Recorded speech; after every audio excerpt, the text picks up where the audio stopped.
खाजामा चिया र पाउरोटी खाँदा भाइको मुख नै पोलेर तनाव भयो भने हेलो एभ्रिवान, स्वागत छ हजुरहरूलाई मेरो मिनी ब्लगमा। सधैँ आज पनि म ब्रस गरेर मेरो बिहानीको सुरुवात हुन्छ। अब सधैँ एउटै काम हुन्छ, भाडा बाज्ने, लुगा धुने। यो काम त सबै मानिसको स्यालेरी नआउने ड्युटी नै बनिसक्यो होइन त साथीहरू।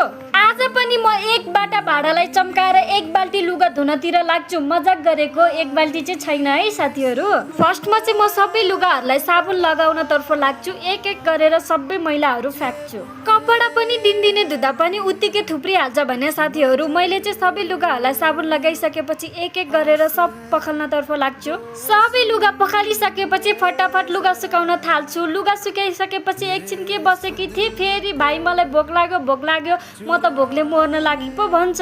भाइको चटपटी देख्न नसकेपछि एउटा पाउरोटी रहेछ, त्यसपछि ब्ल्याक टी, हल्का इङ्ग्लिस बोल्दिम न, कालो चिया पकाउन तर्फ लागे। फटाफट चिया हालेर पाउरोटी दिएको त चियाले त भाइको मुख नै पोल्यो।